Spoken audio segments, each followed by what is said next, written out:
2023 January 14 एक classified navy hard drive accidentally eBay पर बिक गई $47 में। उस ड्राइव में 11 GB फुटेज थी जो कभी पब्लिक होनी ही नहीं चाहिए थी। जिस आदमी ने वो ड्राइव खरीदी उसने शुरू के 3 मिनट्स देखे और तुरंत रेडिट पर पोस्ट किया, I think I just bought something that could get me killed।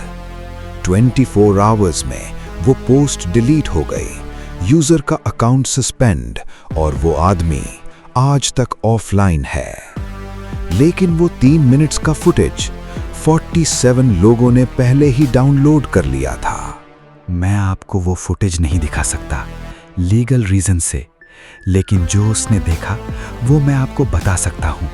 Frame 1 Antarctica मैकमर्डो station के 89 किलोमीटर साउथ एक अंडरग्राउंड टनल जिसका एंट्रेंस सैटेलाइट इमेजेस में डेलिब्रेटली ब्लर किया गया है।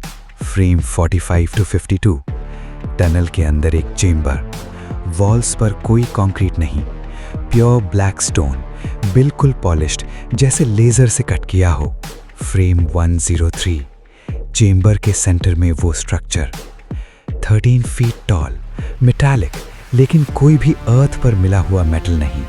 सरफेस पर सिंबल्स हैं जो किसी भी ह्यूमन लैंग्वेज से मैच नहीं करते, इजिप्शियन हायरोग्लिफ से मिलते जुलते लेकिन उल्टे। और सबसे ज्यादा डर वाली बात, फ्रेम 127-129 में उस स्ट्रक्चर के पास एक यूएस मिलिट्री पर्सनेल खड़ा है हैजमैट सूट में।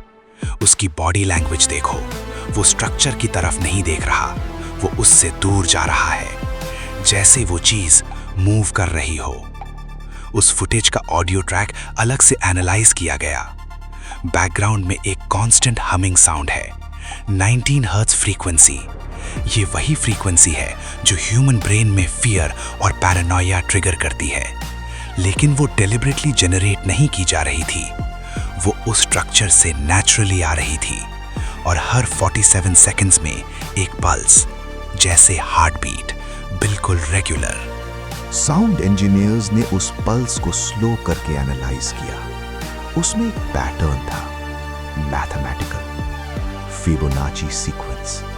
नेचर में फिबोनाची सीक्वेंस प्लांट्स और शेल्स में मिलती है, मशीन्स में नहीं। लेकिन ये कोई प्लांट नहीं था, ये कोई मशीन भी नहीं थी। तो ये क्या था? याद है मैंने पिछली वीडियो में बेस 211 का जिक्र किया था। कमेंट सेक्शन में 2847 लोगों ने बेस 211 लिखा, तो मैं आज वो कहानी कंप्लीट करता हूं। हिटलर की सुसाइड के 2 दिन पहले नाज़ी जर्मनी से 3 सबमरीन्स गायब हो गई, U-530, U-977 और एक तीसरी सबमरीन जिसका नंबर आज भी क्लासिफाइड है। ऑफिशियल हिस्ट्री कहती है U-530 और U-977 अर्जेंटीना में सरेंडर हुई मंथ्स बाद। लेकिन वो तीसरी सबमरीन 1947 में यूएस नेवी ने ऑपरेशन हाई जंप लॉन्च किया। 4,700 soldiers, 13 ships, 33 aircraft, officially Antarctic exploration. लेकिन 8 महीने का मिशन 68 दिन में खत्म हो गया।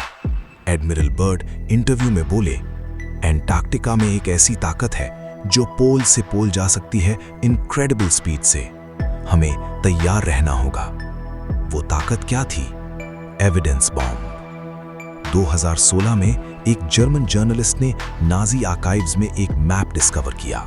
मैप में एंटार्क्टिका के अंदर एक कंप्लीट नेटवर्क ऑफ टनल्स दिखाया गया था। Entry point Neuschwabenland, exact same region जहां 1938-39 में नाजी जर्मनी ने एक साइंटिफिक एक्सपीडिशन भेजी थी। वो 8 महीने तक वहां रुकी, ऑफिशियली क्लाइमेट रिसर्च। लेकिन वो 8 महीने में उन्होंने 11,000 स्क्वायर किलोमीटर एरिया को न्यू स्वेबिया क्लेम कर लिया, जर्मन फ्लैग्स लगाए और कुछ बिल्ड किया। यूएस ने 1947 में वही एरिया अटैक किया और वापस भागना पड़ा। Connect the dots. अब यहां पीसेस जोड़ के देखो। 1945 नाजी सबमरीन्स गायब, 1947 यूएस मिलिट्री एंटार्क्टिका से भागती है, 1950 अमेरिका आसमान में एटम बॉम्ब्स फेंकता है।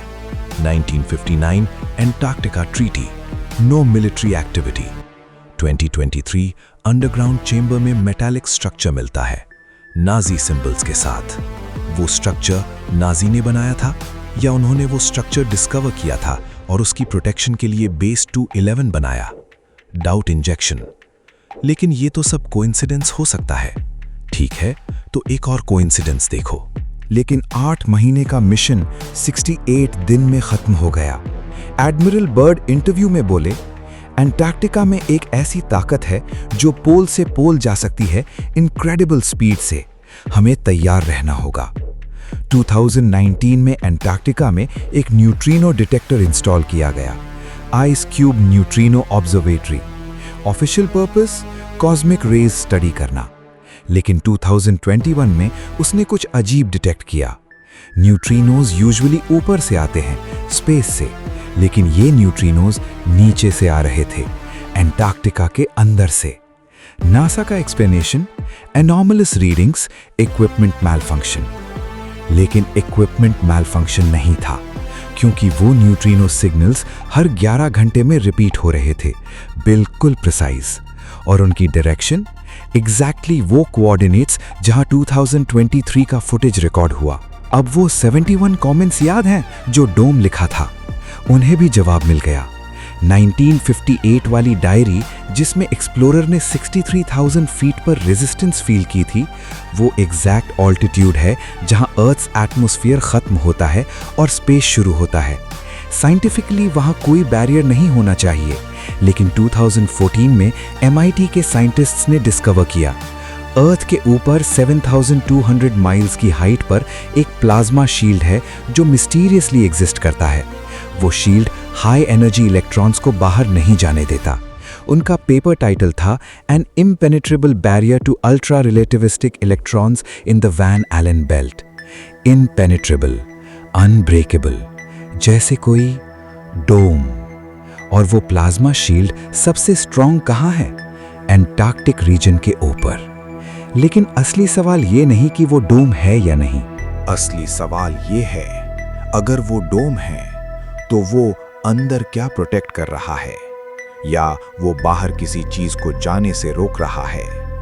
अगली वीडियो में मैं आपको वो 1959 की क्लासिफाइड CIA रिपोर्ट दिखाऊंगा जिसमें मेंशन है एक एंटार्क्टिक एंटिटी का।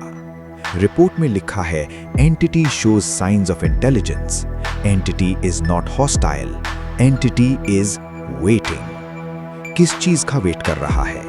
वो रिपोर्ट के लास्ट पेज पर लिखा है, लेकिन वो लास्ट पेज मिसिंग है।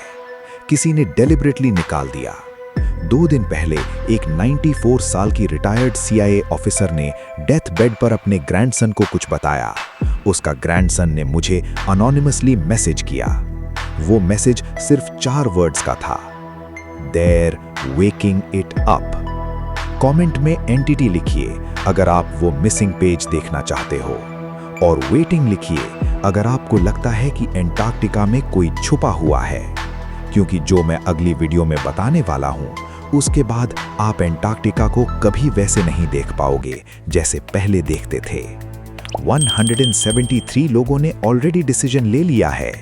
अब आपकी बारी।